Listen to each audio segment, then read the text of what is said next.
Vamos ser sinceros, manitos.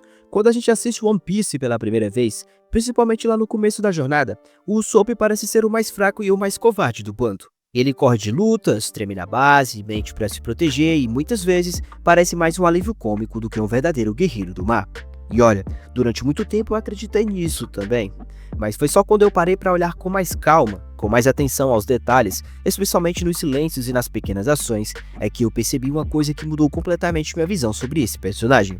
O medo do Usopp não é um sinal de fraqueza, é o maior símbolo da sua coragem. E hoje neste vídeo eu quero te mostrar por que o Usopp pode ser o personagem mais humano, mais real e talvez o mais corajoso de toda a tripulação do bando dos Chapéus de Palha. Mas antes do vídeo começar, já dispara aquele like maroto para fortalecer o canal e se você ainda não é inscrito no canal Enotaku, já aproveita para se inscrever para não perder os próximos vídeos. Agora que o recado foi dado e o pedido foi feito, bora lá deixar de enrolação e bora logo pro vídeo. God Usopp é apresentado ainda nos primeiros episódios do anime e no volume 3 do mangá. Um garoto mentiroso que grita toda manhã que os piratas estão chegando, como uma forma inconsciente de manter viva a esperança da mãe, mesmo depois de perder o pai e ver a saúde da sua mãe se deteriorar. E esse ponto já diz muito sobre ele. Enquanto todos ao redor viam Usopp como um moleque mentiroso, ele era na verdade um filho tentando manter a mãe viva emocionalmente. Essa foi a sua primeira mentira heróica. Segundo Oda no SBS do volume 3, o nariz do Usopp é inspirado no Pinóquio, justamente por ele ser um grande mentiroso. Mas ao longo da obra, o Oda também mostra que essas mentiras são uma forma de resistência, uma maneira que o Usopp encontrou de sonhar em ser algo maior, um guerreiro do mar, assim como seu pai, o Yasopp.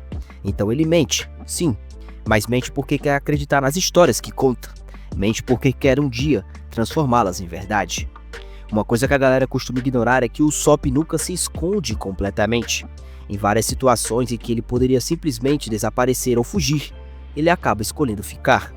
Um exemplo disso é durante o arco de Arlong Park.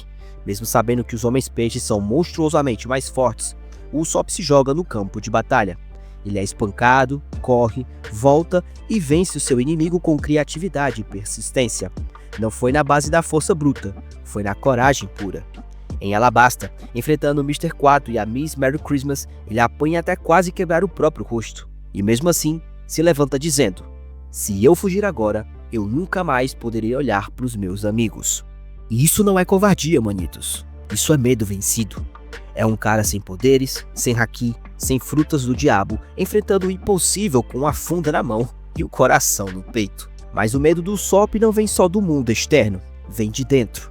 Ele sabe que está cercado por monstros. Zoro, Sanji, Luffy, Nikurobi, Jinbei, todos são poderosos. Ele mesmo reconhece em Enies Lobby que se sente o elo mais fraco do grupo. E isso pesa. Ele sente que, se não puder proteger os outros, talvez nem mereça estar ali com os seus nakamas. Ele carrega esse sentimento de inferioridade por muito tempo, até que tudo explode de vez no arco de Water 7. Water 7 é talvez o momento mais duro da história do Usopp. Tudo começa quando Going Merry começa a falhar. Luffy decide que é hora de deixá-lo para trás, mas para o Usopp, o Merry não é só um navio, é um presente da Kaia, sua amiga de infância. É um símbolo da promessa dele de viver aventuras. É o primeiro lar de verdade que ele teve. E então acontece a luta. O Usopp desafia o Luffy, mesmo sabendo que não tem chance nenhuma de vencer. Mesmo sabendo que vai perder, ele luta com tudo, não por orgulho, mas porque sente que se perder o Merry, perde também o seu valor. E quando ele cai, a gente vê ele quebrado. Não fisicamente, mas por dentro. Essa luta é dolorosa porque mostra o quanto ele se sente deslocado no bando. Ele ama aquele bando, mas acredita que não é digno de estar ali com os seus nakamas. Depois dessa ruptura, o Usopp se afasta, mas não desaparece. Quando a Nikurobi é levada pelo governo mundial, ele retorna, mas com uma máscara. Sogeking, o rei dos atiradores. E aqui o Oda brilha mais uma vez, porque Sogeking não é só uma piada, ele é o símbolo da coragem reprimida do Usopp. Vestido de Sogeking, ele é capaz de fazer o que antes temia. Ele atira na bandeira do governo mundial em Enies Lobby, um ato de desafio contra o sistema mais poderoso do mundo. Ele enfrenta gigantes, ele grita alto, ele lidera. E no SBS do volume 44, o Oda comenta que Sogeking é a manifestação da coragem que o Usopp gostaria de ter. A máscara é a ponte entre o medo e o herói que ele sempre sonhou ser. E então vem o arco de Dressrosa. Lá o Usopp tenta fugir de novo. Ele tem medo. Claro que tem. Mas por acaso do destino e também por um momento decisivo de escolha, ele acaba destruindo o Sugar com um tiro lendário e liberta centenas de pessoas. As pessoas começam a chamá-lo de God Sop, e ele vira uma lenda viva em Dressrosa, uma mentira que virou realidade.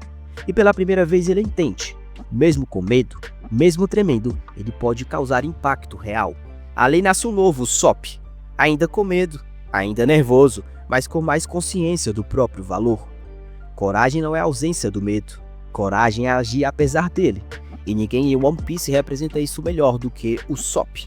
Enquanto Monkey D. Luffy parte para cima de seus adversários sem pensar, enquanto Roro no Azoro encara a morte de frente, o nosso querido Sop sente cada segundo do perigo. Ele não nasceu para ser um guerreiro, mas ele escolheu se tornar um. Ele escolheu seguir em frente, escolheu não abandonar os seus nakamas, escolheu acreditar no impossível. E isso é o mais bonito em Usopp. Ele é o personagem que representa a gente, as pessoas normais, cheias de dúvida, de medo e de insegurança, mas que seguem tentando. Hoje, quando alguém diz que o Usopp é o mais fraco do bando, eu até concordo com ela, mas completo sem hesitar. Ele é o mais fraco, e mesmo assim, ele nunca fugiu da responsabilidade de estar ali. E é por isso que no fundo, ele acaba se tornando mais forte. O Usopp é o único que teve que construir sua força do zero. Ele não tem poderes, não tem haki, não comeu Akuma no Mi e não é um personagem extraordinário.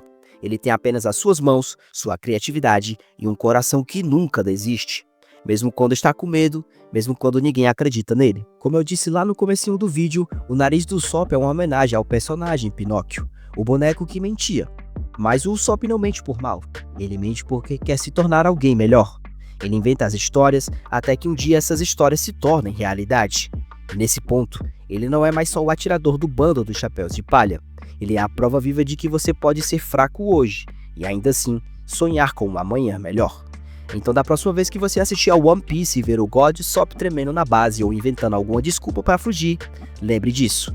Ali está um guerreiro, não porque ele nasceu forte, mas porque ele escolheu enfrentar o medo todos os dias com um bando dos chapéus de palha. Particularmente falando, eu posso dizer que antes de fazer esse vídeo, eu também tinha essa percepção do Usopp, de que ele era um cara covarde, que ia fugir a todo momento e que iria abandonar os seus amigos. Mas após analisar cada um desses momentos que eu falei aqui no vídeo, eu entendi que ele faria o que qualquer um de nós, nas condições em que ele está, de ser apenas um personagem comum no mar de monstros de One Piece, também faria a mesma escolha. Mas ele escolheu ficar, ele escolheu lutar, ele escolheu defender aqueles que são mais fracos do que ele e continuou com o bando de chapéus de palha. Mas agora eu quero saber a sua opinião. Você acha que o Usopp vai se tornar esse bravo guerreiro do mar que ele prometeu para Dory Broglie? Você acha que o arco de Elbaf vai virar a página para esse personagem e ele simplesmente vai conseguir de fato conseguir alcançar esse alter ego que tem lá dele do Sogeking? Deixa aqui nos comentários a tua opinião. E se você gostou desse vídeo, não esquece de deixar aquele like maroto para fortalecer o canal. E se você ainda não é inscrito no canal, já aproveita para se inscrever para não perder os próximos vídeos. Obrigado por ter assistido esse vídeo até aqui, manito. Te encontro no próximo vídeo. Valeu, até a próxima. Fui!